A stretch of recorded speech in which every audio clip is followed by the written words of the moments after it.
El brillo de Isabel Preisler siempre había parecido inquebrantable, una luz dorada que deslumbraba a toda España, una elegancia que se mantenía intacta a través de los años, los amores y los escándalos. Pero esa noche, Pilar Eyre decidió hablar.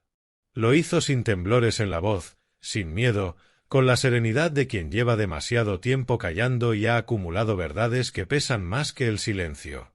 Nadie imaginaba que detrás del impecable rostro de la reina del papel couché se escondía una historia tan turbia, tan cuidadosamente maquillada como sus apariciones en los photocalls. Porque cuando Pilar Eyre destapó lo que muchos sospechaban pero nadie se atrevía a decir, el país entero contuvo la respiración. Durante décadas, Isabel Preisler había sido el símbolo perfecto de la sofisticación española. Desde su juventud en Manila hasta su llegada triunfal a Madrid, su vida parecía escrita por un novelista romántico, belleza exótica, amores de película y un don natural para estar siempre en el lugar correcto.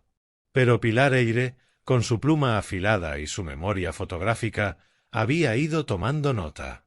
En cada cóctel, en cada gala, en cada entrevista en la que la reina de corazones sonreía con su voz pausada y su mirada calculada, Pilar veía algo más. Veía una mujer que había construido un personaje con precisión quirúrgica, una figura pública que no dejaba escapar ni una palabra, ni un gesto que no estuviera pensado para alimentar la leyenda. Y esa leyenda, según Eyre, se había levantado sobre cimientos de manipulación, secretos y medias verdades. Todo comenzó con una entrevista. Una conversación inocente, o eso parecía, entre dos mujeres que se conocían desde hacía años. Pilar, como periodista veterana, sabía cómo observar los matices, el temblor de una sonrisa, el cambio en la voz, el silencio incómodo cuando se mencionaba un nombre. Isabel, acostumbrada a los medios, se mostraba amable, elegante, pero evasiva. Cada respuesta era un ejercicio de control, cada frase, un muro. Sin embargo, en aquella entrevista algo se quebró.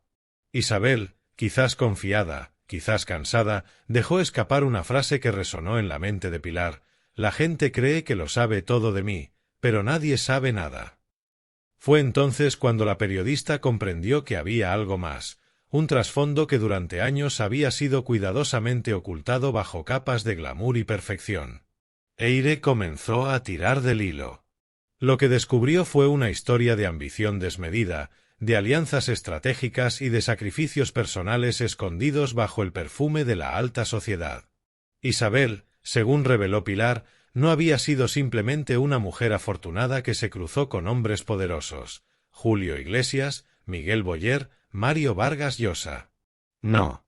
Había sido una estratega, una mujer con una inteligencia feroz y un instinto casi animal para sobrevivir en un mundo dominado por el dinero y la influencia.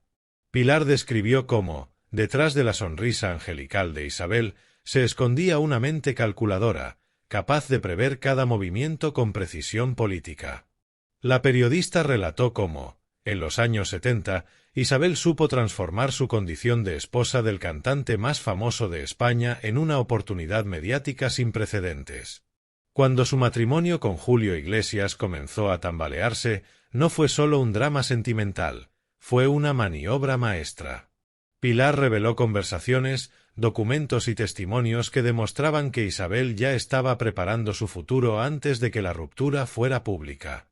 Mientras el país se apiadaba de la mujer abandonada, ella negociaba contratos publicitarios, establecía contactos con empresarios y periodistas y comenzaba a moldear la imagen que la acompañaría toda la vida, la de la dama elegante, discreta y sufrida.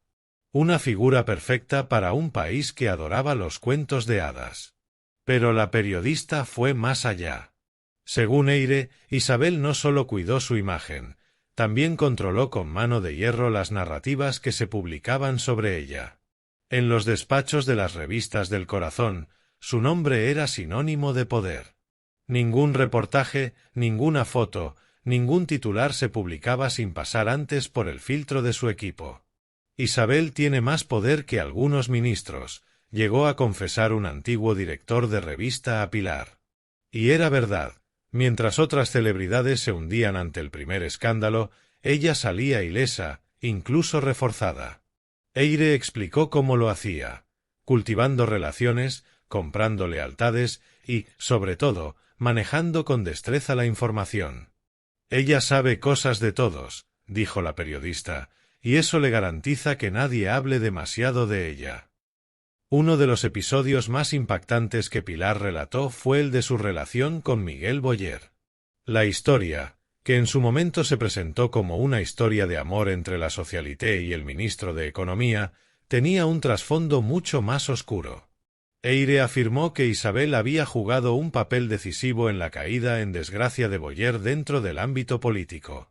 Cuando él dejó su cargo para acompañarla en su vida de lujo, perdió gran parte de su influencia. Según la periodista, Isabel lo había empujado sutilmente hacia ese retiro dorado, consciente de que un político activo era un riesgo constante para su imagen. Ella no quería un ministro, quería un trofeo. Y cuando lo tuvo, lo guardó en una vitrina, dijo Eyre con una frialdad que heló a más de uno. El relato continuó con un repaso detallado de las amistades rotas que Isabel había dejado en el camino. Mujeres que en su día fueron íntimas, confidentes, compañeras de fiestas y confidencias, y que, de un día para otro, desaparecieron de su entorno sin dejar rastro. Pilar mencionó nombres, fechas, episodios que mostraban un patrón. Cuando alguien dejaba de ser útil o se acercaba demasiado a una verdad incómoda, Isabel cortaba el lazo con elegancia y sin explicaciones. Su vida social está llena de cadáveres silenciosos, dijo Eyre, usando una metáfora que se volvió viral en cuestión de horas. Y luego llegó el capítulo más explosivo, su relación con Mario Vargas Llosa. Pilar Eyre describió con detalle cómo esa relación fue, más que un romance, una batalla de egos entre dos titanes. Según la periodista, Isabel vio en Vargas Llosa la oportunidad de coronar su trayectoria sentimental con un premio Nobel, una alianza que la situaba no solo como musa, sino como símbolo cultural. Pero lo que el escritor encontró fue un mundo artificial, un escenario donde cada cena, cada viaje, cada gesto estaba pensado para ser fotografiado. Eyre contó que las discusiones entre ambos eran frecuentes, que Mario se sentía asfixiado por la teatralidad constante y que la ruptura fue mucho más amarga de lo que se contó. Él se enamoró de una ilusión y ella se enamoró del prestigio que él representaba, resumió Pilar en una frase que recorrió todos los platós de televisión. Las revelaciones no se detuvieron ahí. La periodista también habló de los hijos de Isabel, describiendo un entorno familiar donde la imagen lo era todo. Pilar insinuó que la presión mediática, las apariencias y la obsesión por el control habían marcado profundamente a los Preisler. No hay espontaneidad en esa casa, aseguró. Cada palabra, cada aparición, cada sonrisa está ensayada. Habló del contraste entre la dulzura pública de Isabel y la frialdad privada que muchos que la conocieron personalmente describen. Es una mujer que no permite errores, ni en sí misma ni en los demás. Vive en un guión que ella misma escribió y no tolera improvisaciones. Eyre también reveló episodios que el gran público nunca conoció. Desde reuniones secretas con empresarios para mantener su estatus, hasta la manipulación de periodistas para silenciar rumores incómodos. Incluso habló de su relación con la prensa filipina, que durante años había intentado desenterrar los orígenes más modestos de su familia, algo que Isabel habría hecho todo lo posible por enterrar bajo el mito del glamour internacional. Pilar, con tono casi detectivesco, reconstruyó su llegada a España, las primeras fiestas, los primeros contactos con la élite y cómo fue escalando posiciones con una habilidad que, según ella, rozaba lo maquiavélico. Isabel no llegó, se infiltró, afirmó Eyre. Y lo hizo con una educación perfecta, una belleza desarmante y una paciencia infinita. Pero también señaló que ese control absoluto tenía un precio, la soledad. Pilar describió cómo, en los últimos años, Isabel se había vuelto más hermética, rodeándose solo de un pequeño círculo que no la contradice. Ha vivido tanto tiempo siendo un personaje que ya no sabe quién es sin él, dijo con tono melancólico. Las redes sociales estallaron tras la emisión de la entrevista. Algunos defendieron a Isabel, recordando su elegancia, su discreción y su papel como figura icónica. Otros, en cambio, se sintieron fascinados por la imagen que Pilar había dibujado, la de una mujer poderosa que había manejado su destino con mano de hierro, aunque a costa de perder su autenticidad. La polémica fue inmediata. Televisiones, tertulias, columnas de opinión, todos hablaban del tema. Se reabrieron viejas heridas, se revisaron portadas antiguas, se desempolvaron rumores que parecían olvidados. Pilar Eyre, imperturbable, insistía en que no buscaba destruir, sino contar la verdad. España está llena de personajes inventados, dijo, pero pocos tan hábilmente construidos como Isabel. Días después, la propia Preisler rompió su silencio. Lo hizo, como siempre, con estilo, una entrevista exclusiva, cuidada al milímetro, donde negó con serenidad algunas afirmaciones, pero sin entrar en enfrentamiento directo. «He vivido mi vida con elegancia y respeto», declaró, mirando fijamente a la cámara. Pero incluso en esa calma aparente se percibía una tensión contenida. Pilar Eyre respondió con una frase que ya es historia: «La elegancia no es lo mismo que la verdad». Esa frase marcó un antes y un después. No solo en la relación entre las dos mujeres, sino en la percepción pública de Isabel. Por primera vez, muchos comenzaron a ver grietas en su impecable fachada. Se habló de un síndrome Preisler, una forma de vida basada en la apariencia, en el control, en la obsesión por la perfección. Pilar, en su libro posterior, profundizó en esa idea. Vivimos rodeados de Isabels. Personas que sacrifican su humanidad por parecer perfectas. Pero lo que no saben es que la perfección también cansa. Lo más impactante fue la última revelación de Eyre, que cerró su discurso con un tono casi trágico. Aseguró que Isabel Preisler llevaba años guardando un secreto familiar que, de hacerse público, cambiaría por completo la visión que España tiene de ella. No dio nombres, ni fechas, pero dejó entrever que ese secreto explicaba muchos de sus comportamientos, su necesidad de control, su miedo a la exposición emocional. Ella teme que, si la verdad sale a la luz, el castillo se derrumbe. Y quizás por eso sigue sonriendo, porque sabe que si deja de hacerlo, todo se cae. El país quedó dividido entre la admiración y el morbo.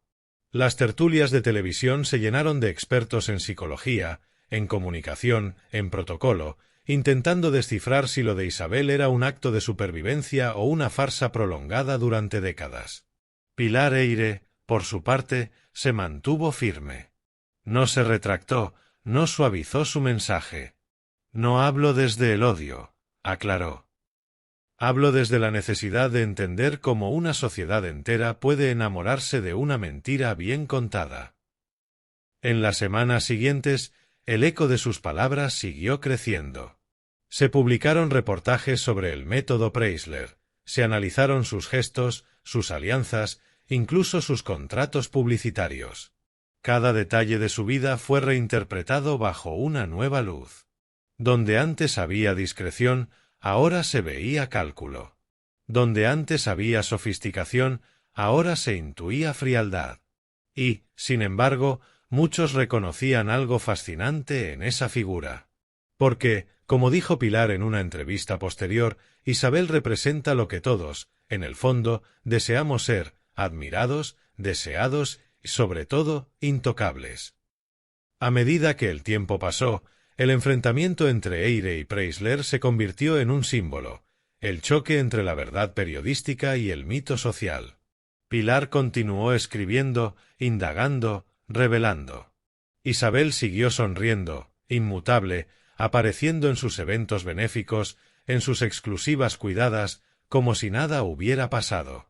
Pero en la mirada de muchos ya había cambiado algo. El brillo seguía ahí, pero ahora era distinto, más duro, más artificial.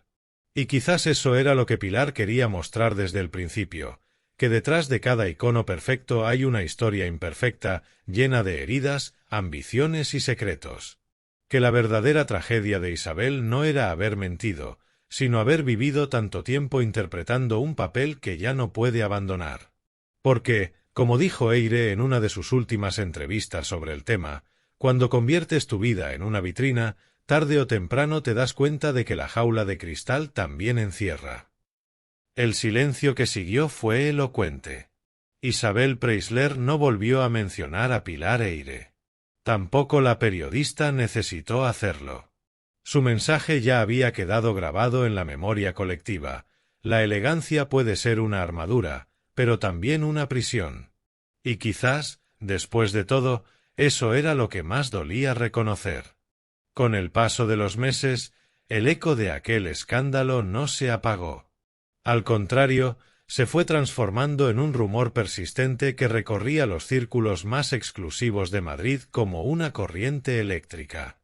En cada cena, en cada acto benéfico, en cada cóctel en los salones del Hotel Ritz o en la Fundación Mafre, el nombre de Isabel Preisler flotaba entre susurros. Algunos la defendían con fervor, asegurando que Pilar Eyre había cruzado una línea peligrosa. Otros, sin embargo, admitían en voz baja que muchas de las cosas que la periodista había contado eran, en efecto, ciertas. Lo sabían desde hacía años, pero nadie se había atrevido a decirlo en voz alta. Esa fue la grandeza, y también el riesgo, de Eyre, haber dicho lo que muchos callaban. La periodista, consciente del terremoto que había provocado, no se echó atrás. Al contrario, siguió investigando. En una entrevista posterior confesó que tenía más información de la que había hecho pública, pero que se había contenido por respeto a ciertas personas. Aquella frase alimentó aún más la curiosidad del público. ¿Qué era eso tan grave que Pilar no había contado? ¿Qué podía ser más impactante que lo ya revelado? Algunos apuntaban a un episodio familiar silenciado desde hacía décadas. Otros hablaban de una trama económica que implicaba a varias empresas vinculadas al entorno de Isabel. Incluso se rumoreó que la Reina de Corazones había recurrido en más de una ocasión a intermediarios para mantener bajo control a ciertos periodistas o fotógrafos que amenazaban con publicar material comprometido.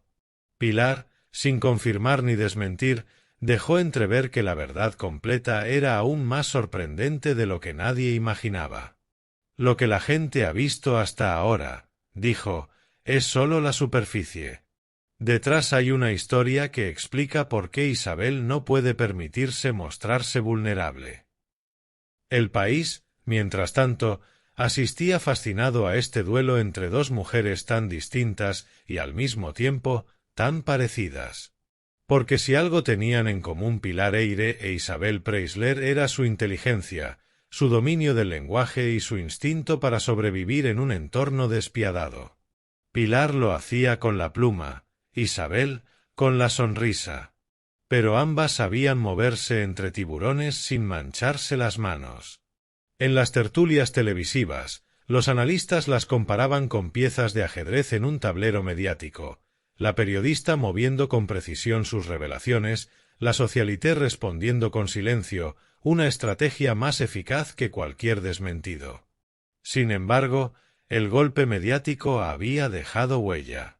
Isabel, que siempre había controlado hasta el más mínimo detalle de su vida pública, comenzó a mostrarse más prudente.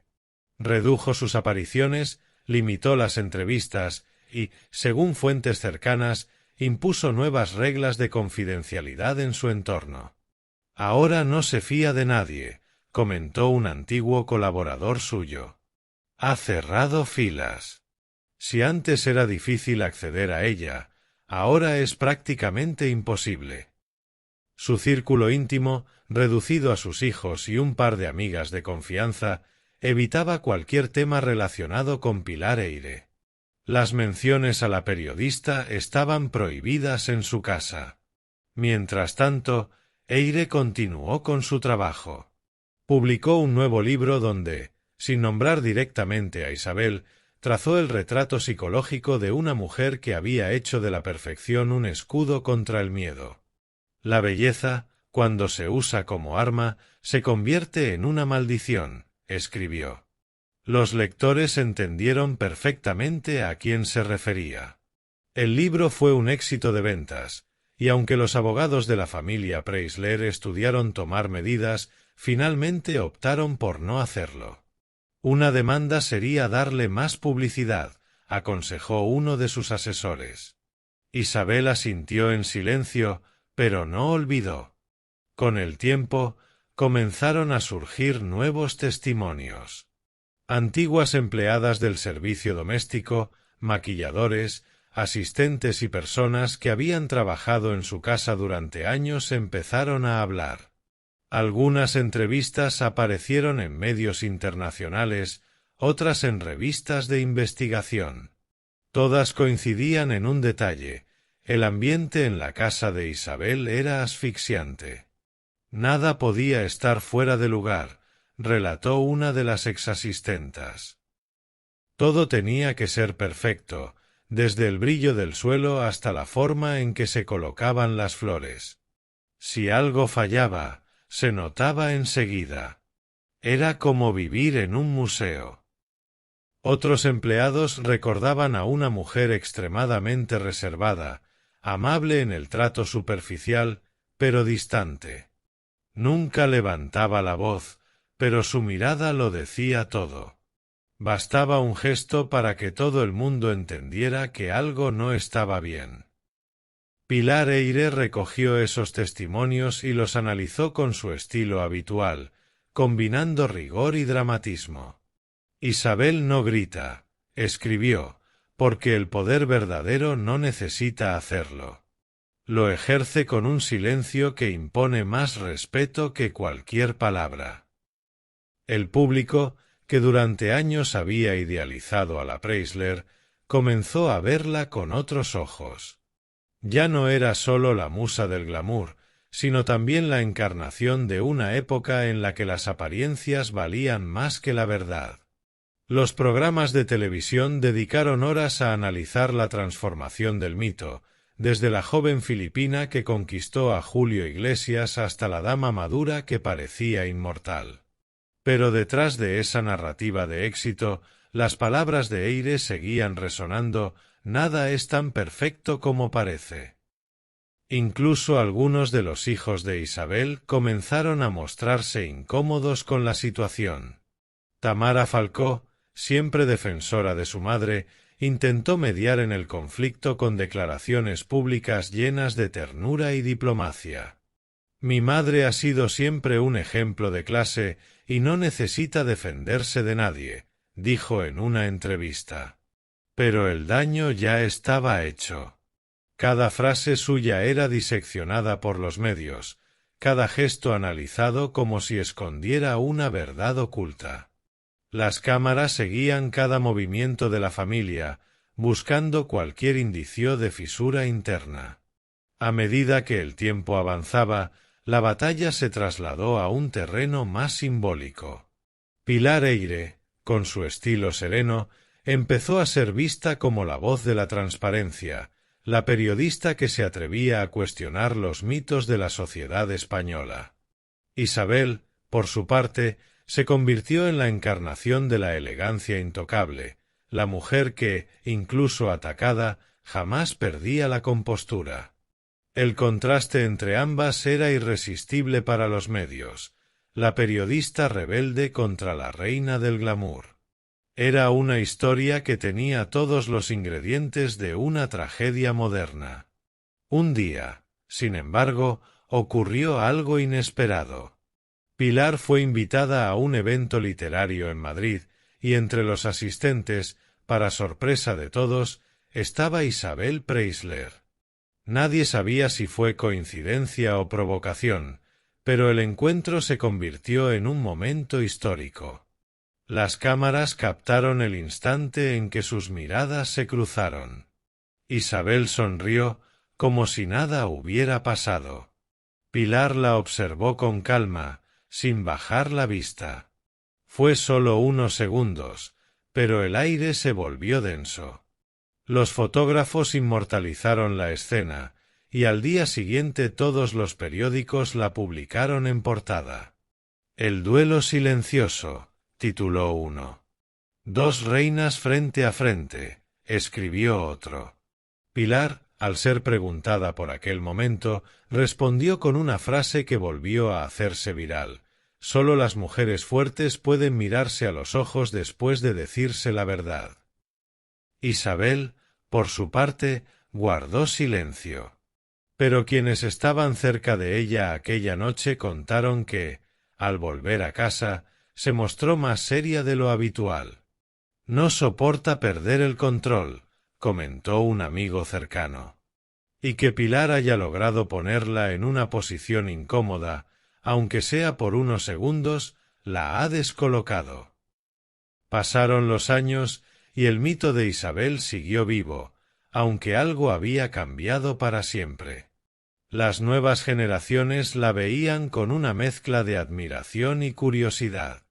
Ya no era sólo la mujer perfecta, sino también un enigma. Su historia, marcada por los amores, los secretos y las apariencias, se convirtió en una metáfora del propio país, una España que ama el brillo, pero teme la verdad. Pilar Eyre, por su parte, consolidó su posición como una de las periodistas más valientes y polémicas de su tiempo. Nunca volvió a hablar directamente de Isabel, pero en cada nuevo libro, en cada entrevista, dejaba pequeñas referencias como si su sombra siguiera presente en su obra.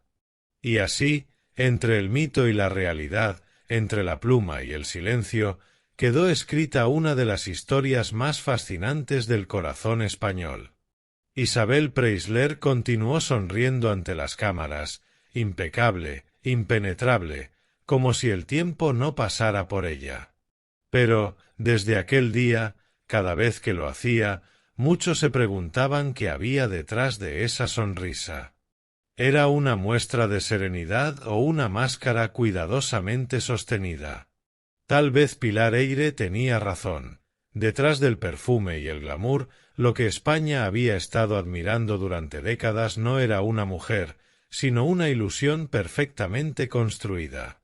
Y quizás, en el fondo, esa fue siempre la mayor habilidad de Isabel Preisler, lograr que incluso la verdad, cuando finalmente salió a la luz, pareciera otro de sus encantos.